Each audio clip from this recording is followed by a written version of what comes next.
그러니까 막 달러 패권이 무너지고 달러가 무너지고 이런 것들은 우리 세대 가운데서는 벌어질 가능성이 그쵸. 굉장히 낮다. 그렇죠. 그러면 이런 상태가 좀 계속 지속되는 거겠네요. 미국의 정책의 트렌드나 이제 뭐 빚지는 방식 그리고 미국이 예산을 지출하는 방식 그런 거를 패턴을 보시면 그리고 국가들한테 압박을 하는 방식 이런 걸 보면은 우리 법보다 주먹이 우선하는 세상 뭐 이런 얘기 하잖아요. 그러니까 경제적인 규약이나 규정들이 촘촘하게 채권은 누구한테 팔아야 되고 어디까지 팔아야 되고 그 다음에 뭐 통화 정책 측면에서 연준이 어디까지는 허용해야 되고 환율 정책 FX 정책에서 어디까지 허용할 수 있고 이게 촘촘히 안 써져 있잖아요. 네. 그러니까 항상 미국은 지금 그 정책의 틈이 있는 부분을 본인들 유리하게 하고 그거를 나중에 이게 유리하네라는 게 입증이 되면 그걸 법제화하고 그걸 다른 국가한테 이제 떠넘기고 이런 식의 그러니까 어떻게 보면은 법적인 위법은 아닌데 기술적으로 되게 얄밉게 네. 그렇지만 자기 나름대로는 잘 하고 있는 거죠. 미국 입장에서 보면. 네. 또 뭐 거기에 대해서 뭐 국방력이나 이런 게 있으니까 뭐 반기를 들 수도 없고. 그렇죠. 네. 초창기 2000년부터 2015년만 하더라도 WTO의 메인 그 주 리더는 미국이었어요. 자유무역주의. 왜냐면은 본인들도 많이 팔고 싸게 사니까 좋았던 거죠. 중국이 자청해가지고 공장 역할하면서 아 너희들은 하청업체 역할로 싸게 물건 주는 거 얻어주는 것만 잘 사오니까 그러면은 가게는 부자인데 원래 미국 가게는 부자 흑자 재정인데 그 가게가 계속적으로 외국에서 싼 물건을 살 수 있으면 좋은 거잖아요.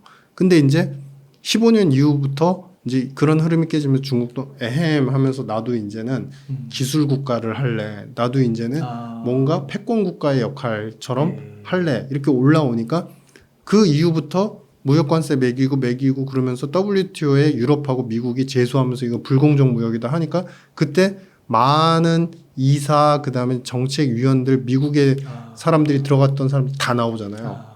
다 나오면서 나중에 인도 분이었나 그분이 이제 최종 그 의장 역할을 했는데 거기서 중재안을 발표해도 듣지도 않잖아요. WTO는 지금 완전 무력화됐어요. 그러니까 본인 필요에 의해서 왔다 갔다 하는 거죠, 미국은. 그렇군요. 그게 네. 중국이 첨단 사업 고부가가치 네네. 산업 한다고 하면서 네네. 네. 그게 이렇게 틀어졌다고 봐야 네, 되는 거예요. 그것과 동시에 중국도 위안화를 국제화한다고 하면서 위안화 그 결제 시스템을 스위프트처럼 CIPS라는 거 만들기 시작하면서부터 더 세집니다. 싸움이. 그러면서 이제 시간이 또 지나면서 이제 자유무역이 약간 보호무역으로 바뀌고 네, 네. 이런 식으로 그쵸. 블록경제로 가고 그렇게 되는 네네. 거군요. 네, 이렇게 달러가 네네. 지금 이제 달러 인덱스가 좀 크게 하락을 하고 있고 네. 또 돈을 이렇게 많이 찍어낸다고 해서 그런지 모르겠는데 그 비트코인 가격은 좀 네네. 올라갔는데요. 네네. 그래서 지난번에 그 출연해 주셔가지고 비트코인의 또 상징적인 의미도 설명을 해주셨고요. 네네. 또 좀 비트코인의 가격의 흐름에 대해서나 앞으로의 움직임에 대해서나 뭐 좀 코멘트해 주실 게 있으실까요?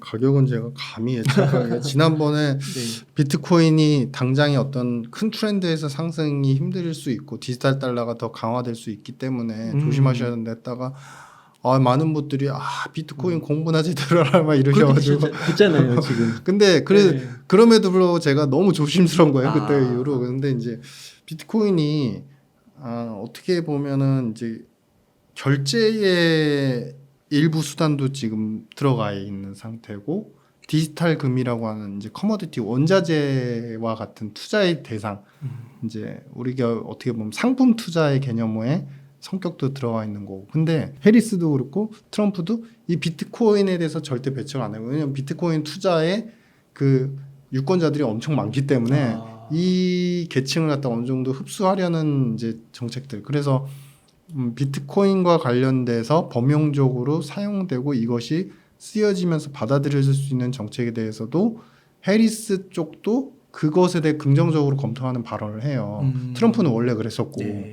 근데 그 얘기인즉슨 뭐냐면 저는 예전하고 생각이 그렇게 크게 달라지지 않습니다. 네. 그러니까 비트코인 자체가 예전에는 우리가 어떤 불하다라고 하는 이제 이슈가 생기면 큰 트렌드에서 확 상승했다가 그 이슈가 무너지면서 후행적으로 붙으면서 이제는 이제 반감기에서 오히려 증가기로 또 전환이 됐어요. 이러면서 가격이 폭락을 하고 이랬는데 그런 급등락 패턴은 이제는 안 나타날 것 같아요. 아, 그래요? 오히려 이제 가격을 계속 지키려는 이제 형태가 와. 더 이어지면서 횡보를 할 것 같고 그만큼 이제 정책자들도 그렇고 디지털금 그러니까 어찌 보면은 이제 그냥 우리가 골드도 투자하지만 유동성이 풀린다고 하면 디지털금이라고 하는 그 저기 비트코인도 같이 투자를 하는 페어와이즈 투자가 이제는 이제 그 제2차, 3차 우리 해치 펀드나 이런 여러 가지 전문 투자 기관들이 트렌드가 됐기 때문에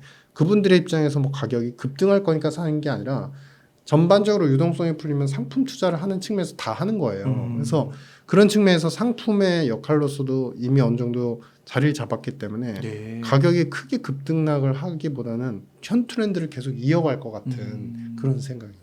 지금 금이 사상 최고가를 막 네네. 달성하고 네. 있잖아요. 비트코인도 한 그 정도로 이렇게 우상향, 점진적인 우상향 뭐 이렇게 생각하면 될까요? 약간 다를 것 같아요. 결은 좀 다를 것 같아요. 왜냐하면은 이제 금은 이제 우리가 예전에 통화정 그러니까 그 우리가 외환 정책 그다음에 통화 정책의 최초기로 가면 이제 근본이제였고 근본이제에서 그것이 폐지가 되면서 그다음에 달러 본위제로 가고 그러면서 그 이후에 중국이나 이런 이제 국가들과 미국의 대립이 더 강화되는 게 엄밀히 말하면 중국도 위안화 본위제로 가고 싶은 욕구가 있는 거잖아요. 네. 근데 위안화 입장에서는 중국의 입장에서는 달러 본위제를 거쳐온 거잖아요. 그러면 달러에 대한 포트폴리오가 아직도 많이 쌓여 있다는 건데 달러를 그렇다고 본인의 통화를 세게 만들고자 하는데 다시 살 수는 없지 않습니까? 그러면 중국 입장에서 기초로 돌아가는 거죠. 다시 금을 사는 거죠.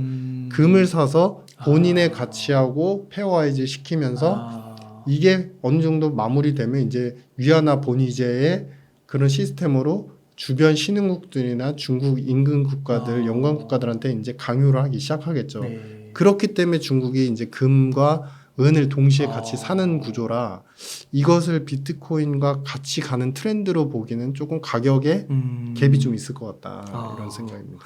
그러면 혹시 기관들이 그 포트폴리오 비중을 네네. 지금 뭐 1%가 안 되는데 앞으로 한 3%, 5%까지도 늘릴 수 있다라고 하는데요. 네네. 이렇게 큰 손들이 소위 네네. 그런 기관들이 비트코인의 축적량을 늘려간다 이런 건 어떻게 생각하세요? 이거는 그냥 뭐라고 그래야지?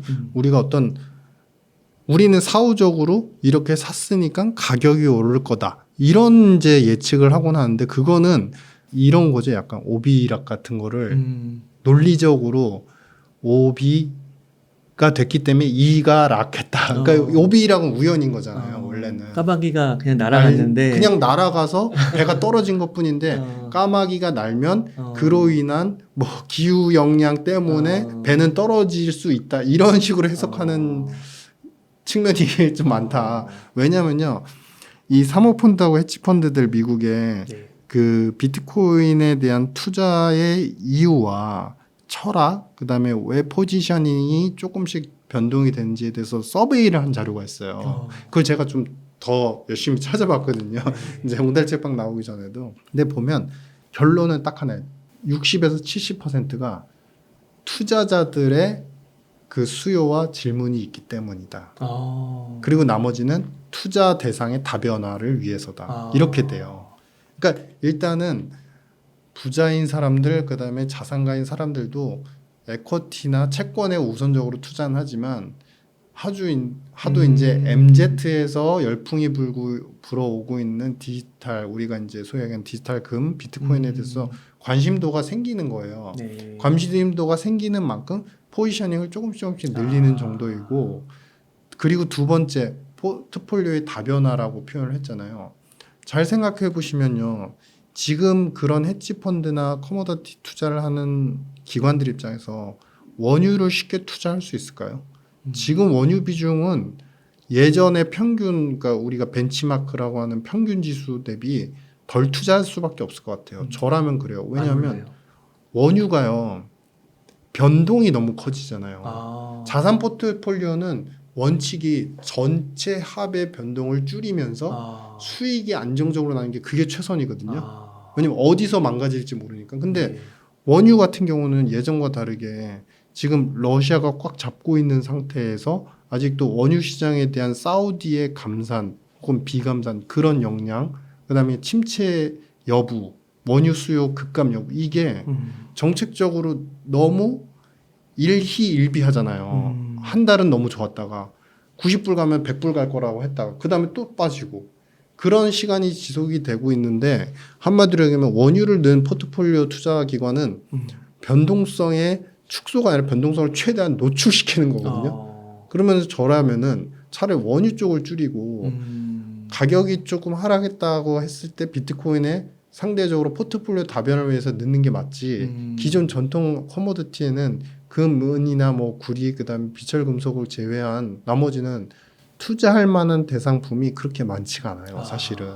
우리 생각해보면 금, 우리, 니켈, 그다음에 뭐 원자재 중에서 우리가 뭐 대두, 이제 CME 시장이나 이제 우리 미국 선물 시장에 들어가 있는 것들 보면은 그다음에 뭐 생우, 그러니까 소, 살아있는 소, 캐틀, 라이브 캐틀, 뭐 그런 거 말고 그런 것도 옥수수, 들어가 있어요. 예, 그런 거 들어가 있어. 근데 그게 종류가 다 합치면 20개가 안 돼요.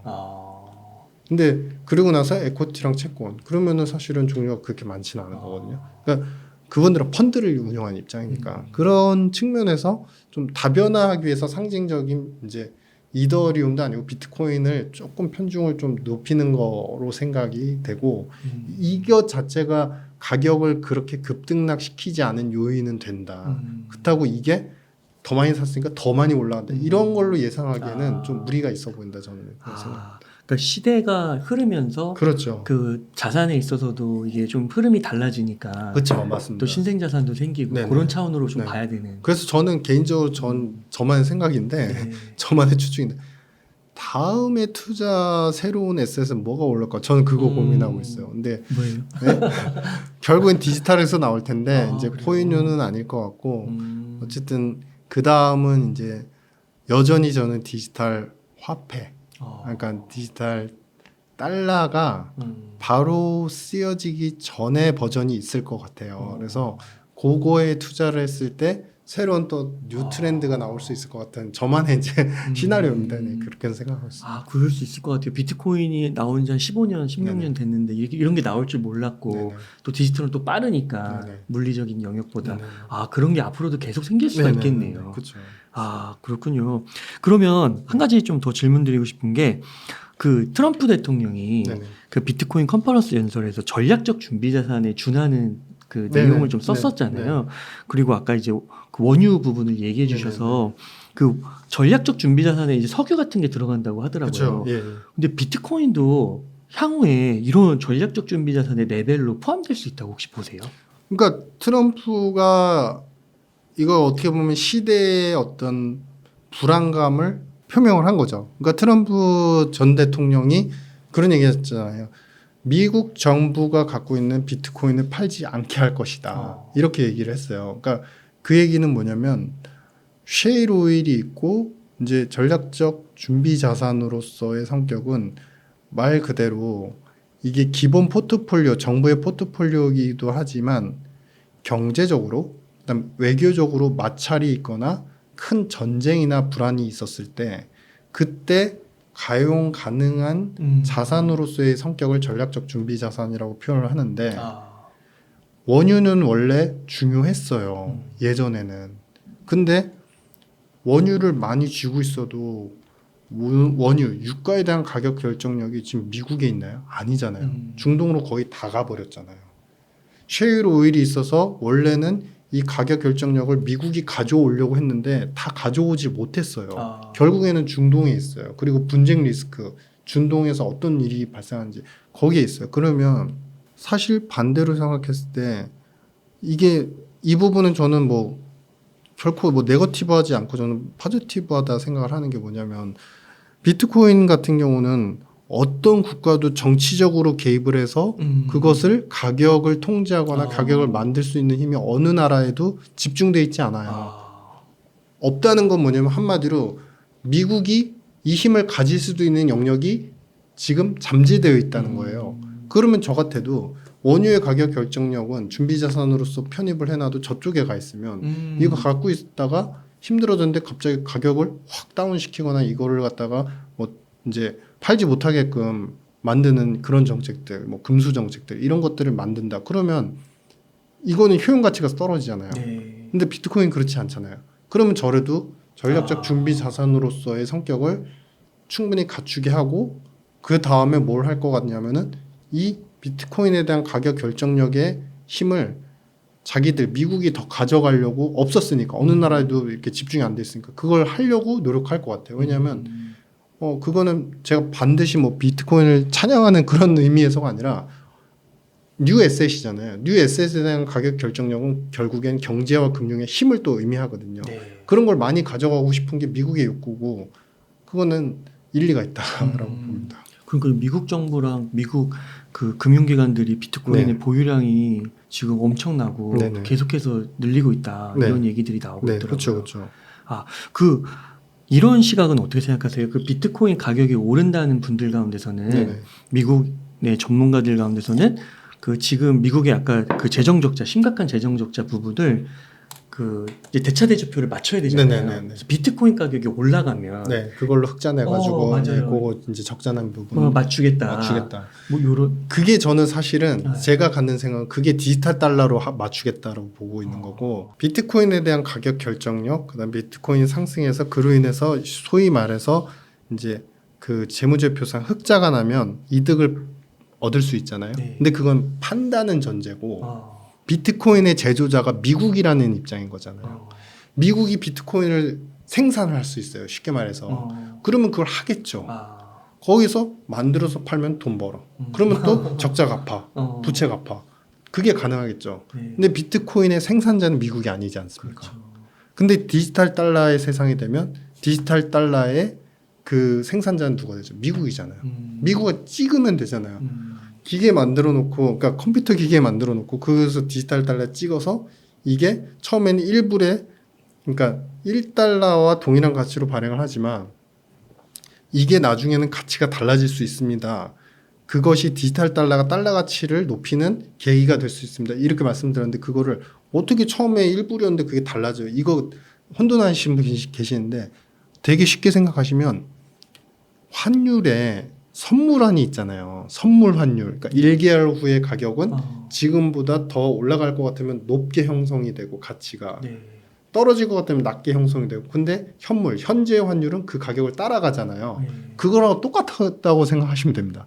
디지털 달러가 더 빠른 이제 달러 선물환의 개념이 돼서 이 가격이 점점 올라가면서 달러를 같이 올리게 하는 경향성이 생길 거고 네. 디지털 달러가 처음에 찍어낼 땐 1불이었는데 그런 선물환의 개념으로 디지털 달러가 1.1에 팔린다. 그러면 처음에 이제 대차 대조표를 생각해보면 정부 입장에서 1 디지털 달러를 갖고 있었는데 그게 1로 책정이 됐는데 나중에 1.1이 되면 10%의 차익이 생긴 거잖아요. 근데 그것을 만약에 연준이 무제한적으로 발행을 할 수 있다고 생각된다면 이거를 정부 입장에서 비울 수도 있죠. 팔 수도 있죠. 왜냐하면 또 발행을 해서 재무부한테 그것을 스왑을 하든지 채권을 빌미로 해서 스왑을 하든지 여러 가지 방편으로 이거를 줄 수가 있으니까요. 그러면은 흑자가 계속 누적이 되겠죠. 팔 때마다. 그 돈으로 쉽게 말해서 1달러 가지고 1.1달러가 생긴 거잖아요. 그러면 그걸로 부채를 갚아 나가죠. 그러면은 결국에는 이 재무제표가 이렇게 부채 부분이 좀 줄면서 이렇게 상쇄가 되겠죠. 근데 이게 이제 눈 가리고 아웅이라고 저도 생각하는 게 지금의 달러 대차 대조표는 부채가 줄지만 반대로 디지털 달러에서의 부채는 또 많이 높아져 있겠죠. 한마디로 얘기해서 물을 갖다가 이쪽에서 이쪽으로 붓는 거랑 똑같은 그러니까 이쪽에서 이쪽으로 갔을 뿐. 근데 그럼에도 불구하고 전통 화폐인 원 달러, 본원 달러에 대해서는 빚이 갚은 거니까 와. 재정 적자는 덜 잡히겠죠. 저는 그렇게 생각하고 있습니다. 네.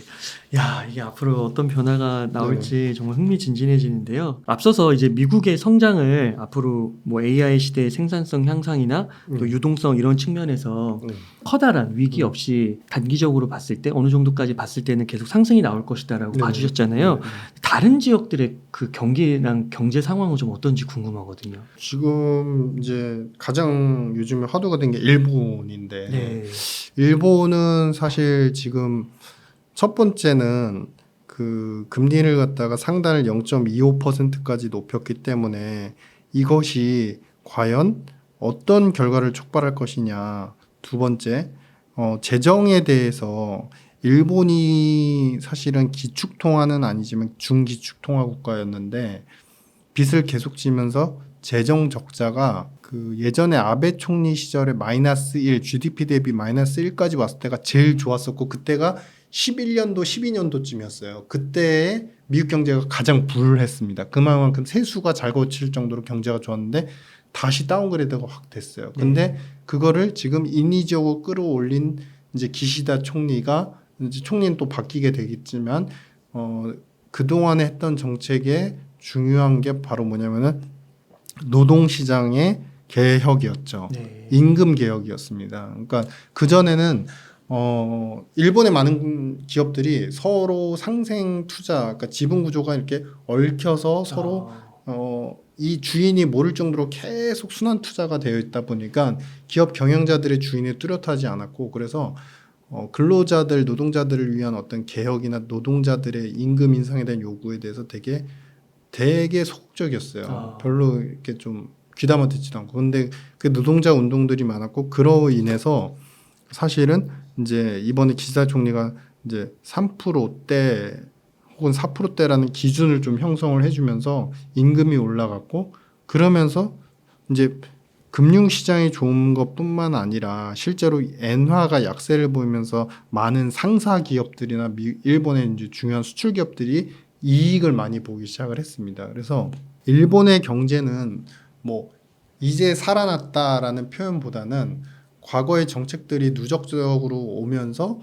사실은 이제 빚으로 다 그동안은 연명을 하다가 이제 정책이 조금 내수를 활성화하는 방향으로 가면서 이제 정상화되어서 이제는 이제 큰 트렌드상 급증하거나 너무 빠르게 좋아지거나 너무 빠르게 나빠지는 경향성은 이제 없어지는 이제 정상화 국면이 됐기 때문에 앞으로 이 금리도 정상화에 대한 고민들을 계속 할 겁니다. 그렇지만 그 올리는 폭은 상당히 제한이 될 수밖에 없고 왜냐하면 일본의 국채를 제일 많이 갖고 있는 기관들은 일본의 투자 기관들이에요. 근데 금리가 높아지는 만큼 평가 차손이 발생하면 이 퇴직연금 펀드의 손실이 가중이 되기 때문에 이게 예전에 트러스 총리가 왔을 때 금리가 급등을 하면서 퇴직연금 펀드나 많은 이제 공적 연금 펀드들이 청산까지 갈 수 있다, 파산할 수 있다 이런 위험성이 있었거든요. 그걸 막기 위해서 굉장히 더디게 올릴 거예요. 우에다 총리도 굉장히 더디게 올릴 거고 과거에도 2015년쯤이었나요? 그때 당시에 이제 우리 구로다 총재가 양적 완화를 계속 지속하는 가운데에서도 그런 발언을 했어요. 그때 이제 경제학자로서 이게 엑시트 하긴 해야 되는데 너무나 유동성과 저금리에 친숙해져 버린 일본 경제의 입장에서 보면 어떤 부작용이 있을지를 굉장히 고심한 다음에 이걸 정책을 결정해야 될 것 같다. 그래서 아마도 완만한 인상 속에서도 계속적으로 되게 조심하려는 경향성을 보일 것 같고 경제는 정상화되는 그런 측면이 있을 것 같고요. 반대로 이제 중국은 지금 안 좋다는 얘기는 다 하시잖아요. 근데 제가 생각할 때는 중국이 좋아질 수 있는 큰 트리거는 딱 하나만 있습니다. 뭐예요? 시진핑 총리가 자신의 철학으로 경제 정책을 그대로 전달하는 게 아니라 새로운 경제 총리를 본인의 그 직권 그다음에 자기의 그 당 세력 그런 것들을 다 차치하고 관계없이 진짜 친성장주의 정책을 할 수 있는 리커창과 비슷한 총리를 경제 총리로 취임을 시키고 기존에 만들어놨던 정책들 있잖아요. 레드라인 부동산 레드라인 정책부터 시작해서 이제 우리 공동부유 이런 것들의 틀을 철폐하면 그러면 살아날 것 같습니다. 그러네요. 그럴 것 같은데요, 그거 네. 진짜. 근데 앞으로 이제 다음 중국 입장에서 다음 미국의 대선이 되게 중요하잖아요. 그러니까 앞으로 4년 안에는 자신의 세력을 더 공공하기 위해서 4년 안에는 그런 정책을 쓸 것 같지 않습니다. 그럼 중국 경제는 더 힘들어지는 걸까요? 그냥 이 상태에서 계속 그러니까 우리 소위 얘기는 L자형 있잖아요. 그게 내려간 상태에서 계속 옆으로만 기는 거죠, 사실은. 네. 그렇군요. 그러니까 일본 같은 경우는 또 금리를 서서히 올릴 것이다. 너무 네네. 갑작스럽게 올리면 네. 또 블랙먼데이 네. 같이 또 네. 터질 수도 그렇죠. 있고. 그러면 유럽을 한번 질문드리고 싶은데 네네. 유럽은 전체적으로 다 가난해졌다. 뭐 네. 독일도 에너지 문제 때문에 어렵고 프랑스도 어렵고 특히 최근에는 이제 영국에는 뭐 야만의 시대가 도래했다라는 그러니까요. 이야기까지 나오고 있는데 유럽 경제는 어떻게 보세요? 그러니까 저 영국부터 말씀드리고 싶은 게 뭐냐면 네. 영국 사례가 시사하는 점이 너무 많은 것 같아요. 영국이요. 이제 브렉시트 하기 전까지 2000년 한 초중반 정도까지는 영국이 정말 잘 나갔거든요. 내가 제일 잘 나가. 진짜 잘 나갔어요. 왜냐하면 영국이 유럽의 힘을 얻고 그때 거의 다 무관세 정책으로 무역 정책이 이루어졌는데 원래 잘하는 기계가 수출이 너무 잘 되죠. 왜냐하면 독일 차가 정말 잘 팔리잖아요. 그러니까 네. 기계 품목들의 수출입이 되게 잘 되는 거예요. 그 다음에 인력 교환도 되게 잘 되고 세 번째 그 영국 같은 경우는 원래 바이오 의학의 최첨단이거든요. 바이오 의학 기술도 이쪽에서 다 트리거를 다 메인쉽을 다 쥐고 있고 그 다음에 런던 금융시장은 핫하다는 건 누구나 잘 알잖아요. 그러니까 금융 수지의 흑자는 계속 이루어지고 마지막 이제 또 한 가지가 이 서비스업 쪽에서 영국은 계속적으로 이제 부가가치를 내수해서 생성을 해내고 그러니까 영국 부자가 되게 많았고 근데 그 당시에도 계속 그 지적됐던 바가 영국의 부자가 그 상위 10%가 국가의 부웰스를 75%를 다 쥐고 있었던 거예요. 그때 양극화가 제일 심했던 게 영국이었고 그게 이제 일파만파 지금은 다 퍼져 있는 상태거든요. 근데 지금 상황을 보시면 사실은 우리가 별이 예전에 이제 어떤 영화에서 대사가 있는데 별은 원래 혼자 빛나지 않아. 빛을 받아서 빛나는 거야라고 하잖아요. 영국은 이제 유로화가 맨날 변동성이 크고 그래서 파운드화도 악영향을 받는다 이런 논리로 우리는 유럽만 완전히 이제 끊어버리면 더 잘 살 수 있어라는 착각을 했지만 유럽 엑시트를 하고 나서 그러고 나서 그래도 유럽이 굉장히 훌륭한 교역 시장이었는데 물건을 많이 사주고 수출입을 할 수 있는 시장이었는데 그 시장이 사실은 무관세는 아직도 유지하지만 많은 기업들이 이제 철회를 하거나 교역을 끊거나 이러면서 되게 힘들어졌죠. 네. 힘들어지니까 원래 곳간에서 인심 난다고 이게 부자일 땐 양극화가 있어도 전체 부자는 정말 잘 살고 중간 부자는 그냥 그래도 괜찮고 저소득층도 그래도 살만하니까 불만은 있어도 폭동은 안 일어나요. 근데 전체적으로 이게 다운그레이드가 되니까 그래도 잘 사는 최고 부자들은 잘 살잖아요. 근데 이쪽 중저소득계층들은 너무 힘들어지잖아요. 그러면은 폭동이 일어나는 거고 그 폭동을 한마디로 얘기하면은 바로 우리가 시민운동이라든지 저항, 정부에 대한 저항 그게 이제 최종적으로 가면은 조세 저항으로 일어납니다. 안 내는 거예요. 네, 군집적인 조세 저항이 일어납니다. 그게 원래 이제 예전에 로마도 그렇게 해서 망한 거예요. 조세 저항이 일부 계층에서 일부만 돈을 안 내면 탈세한 사람 잡아다 가두고 벌금 때리면 되는데 그 집단적으로 일어나면요 방법이 없습니다. 그럼 국가 체계가 흔들리는 거예요. 그러면은 조세 저항이 있다는 뜻은 뭐냐면 한마디로 그 나라의 국가 국민이 그 나라의 통화 자체를 못 믿는다는 얘기예요.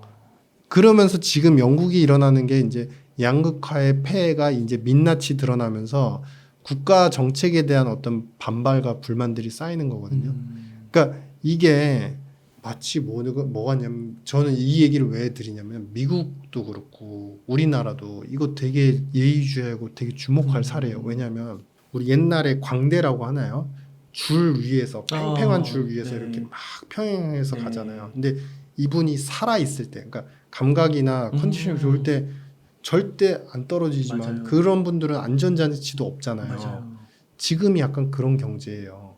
안전장치라고 할 수 있는 여러 가지 균형적인 요소, 내수의 균형 부분, 그다음에 양극화 요소 이런 것들이 지금 거의 다 없어요. 다 깨져 있는 상태예요. 근데 단지 위, 탑 전체적인 성장이 이루어지니까 그게 그나마 한마디로 얘기해 스테로이드제를 맞으면서 체력이 계속 좋은 것 같으니까 위에서 줄타기를 하면서 버티지만 이 전체적인 어떤 큰 성장의 힘이 죽게 되면요 와르르 무너지는 게 그때서야 민낯이 이제 가뭄이 나면은 민낯에 땅이 이렇게 올라오듯이 그런 현상이 나타나거든요.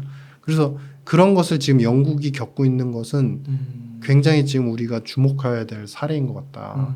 이게 이제 좀 많이 퍼져 나갈 수 있고 그와 곁들여서 유럽 경제도 보시면은 우리가 유럽처럼 이렇게 가짜 같은 나라는 없는 것 같아요. 왜냐하면 하나로 묶여 있지만 하나로 묶여서 유로화도 출범을 했지만 각기 다른 통화 정책을 얘기하고 각기 다른 재정 정책을 얘기해요. 피그스는 여전히 돈 풀기를 원하고 독일은 그렇지 않고 왜냐하면 독일은 먹고 살 수 있는 그래도 자동차 산업이라는 게 아직도 살아 있으니까 그러면서 전체적으로는 유럽이 서방권역에서 미국과의 어떤 연대를 통해서 중국에 대한 견제를 얘기하지만 독일의 총리는 중국과 계속 교역을 하기 위한 외교 정책을 실시를 하고 있고 정책도 뒤죽박죽 통화 정책도 뒤죽박죽 외교도 뒤죽박죽 이런 국가의 성장이 어떻게 일률화되면서 잘 갈 수 있겠느냐.